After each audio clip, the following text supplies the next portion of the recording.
You can't fill that void. The only thing that can fill an infinite void is something else that's what? Infinite. Infinite. What's infinite? God.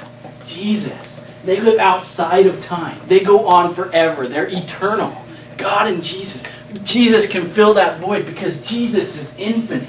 You understand that Jesus is alive. And when I say alive, I don't mean like some spirit off living somewhere. He has a body. He's got a body like mine. It's physical. He breathes. He breathes oxygen. His heart beats. He thinks thoughts in his head. Jesus is alive. And he will continue to be that way forever. He's infinite. Only he can fill that void. Nothing you can shove in there can please you enough. So, when you choose to give your life to Christ, and you choose to let him fill that void, all these temptations go away, right? No. I just told you I still deal with this stuff. I still deal with pleasures of my flesh. I still have to deny myself on a daily basis. I still have to fight off the urge to go smoke a cigarette. I still have to fight that. Just because you give it to Christ doesn't mean it goes away. But that's what it means to be a disciple. Is that you're no longer a slave to your sin. You're no longer a slave to your body. You're no longer a slave to what your body wants. You've learned to master these urges. You've learned to deny them to yourself. And instead, you're a slave to Jesus Christ. You're a slave to righteousness. Which means in everything you do, all you want to do is please Jesus. From going to school to going out to work, whatever you do, if you're a slave to him, all you want to do is please your master. So listen up. There's only two gods in this world. One is the King of Kings and the Lord of Lords. That's Jesus Christ. The other one is the God of self. Now you can only choose to worship one. But only one has the power to save us, to satisfy us, and to sustain us for all eternity. The other one is simply living for the now. And it will only lead to death. James chapter 1 verse 14 says this. Who's got it? James chapter 1 verse 14. Hurry up, hurry up, hurry up. James 1:14. Who's got it? Who's got it? Got it, got it, got it, got it. Come on, come on. James what? 14. 1:14. Go ahead. But each one is tempted when by his own evil desire he is dragged away and enticed. Temptation comes from our own desires. Where does temptation come from? Our own desires, which entice us and drag us away. These desires give birth to sinful actions, and when sin is allowed to grow, it gives birth to death. Listen, every time you sin, every time you knowingly sin, every time you light up that joint, every time you take a drag, every time you take a drink, you are basically signing your own death warrant. You are basically saying, I want to die eternally. And it's because of your own desires, because you're only living to satisfy your own flesh. You're not thinking eternally. You're thinking right now. Nothing could happen to me right now. But what does James 1:21 says? 7 verses later. 1:21. I got it. Go ahead. Read it.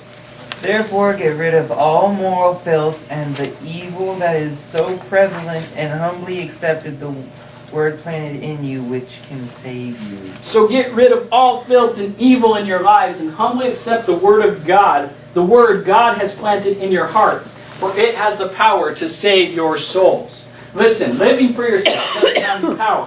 It has no power to save you. But whether you know it or not, tonight there has been a seed planted in you. You're hearing this message, you're here, you're listening to me talk. You now have a seed planted in you. Whether or not you choose to let that seed grow is up to you. How do you let it grow? You get rid of all the moral filth. You get rid of the drugs. You get rid of the alcohol. You get rid of the pornography. And you let the seed, the humble word, and humbly accept what God has planted in you. That's what it means to be a disciple. Conquering these pleasures, conquering these temptations. So how do you do it? How do you deny yourself? It's hard. I'll admit it, it's hard. That's why fasting is hard. Fasting is hard. You're denying yourself food. It's a pleasure. Look, flip over to James chapter 4, verse 7. I believe that's where we're going. Yes. I got it. Go ahead. I got it. Submit yourself then to God. Resist the devil and he will flee from you. Good. So humble yourselves before God. Resist the devil and he will flee from you. It's simple. You deny yourself simply by resisting temptation. Okay? That's all it takes. When someone passes you that joint, you say, no, man, I don't want that. If a boyfriend or girlfriend's pressuring you into doing something, you say no, you resist temptation. But here is the key, all right? Lots of people quote this verse. They say, resist the devil and he'll flee from you. It's all well and good in the scripture. But they always forget that first part that says, humble yourself before God. Because listen, only God has the power to release you from your unreleasable sin. If you get caught addicted to something, and I know about addiction. I was there. I was addicted to alcohol before I turned 19, yeah. When you get there, you can't find your way out. Okay? It's impossible. The only thing you can do is look for Jesus, because He's the only one who has the power to release you from that sin. We saw this in the movie. Peter had to deny himself his own desires. He had to tell Mary Jane that he didn't love her when he really did. And what happened in the end because of that? If we watch all the way to the end of the movie, we find out that he was rewarded. Even though he chose that life of accountability, that life of responsibility, he gave up his own desires, he was rewarded with his heart's desire. He got rewarded because of that. Look at Psalm 37 verse 4. Who's got it? Psalm 37 verse 4. Hurry up. We're going to close up here pretty quick. Listen, when you give your life to Christ, when you give your life to God, He's not just going to leave you out in the cold. When you deny yourself, He doesn't leave you in the cold. Shh. Becky, go ahead. Take delight in the Lord and He will give you your heart's desires. Take delight in the Lord and He will give you your heart's desires.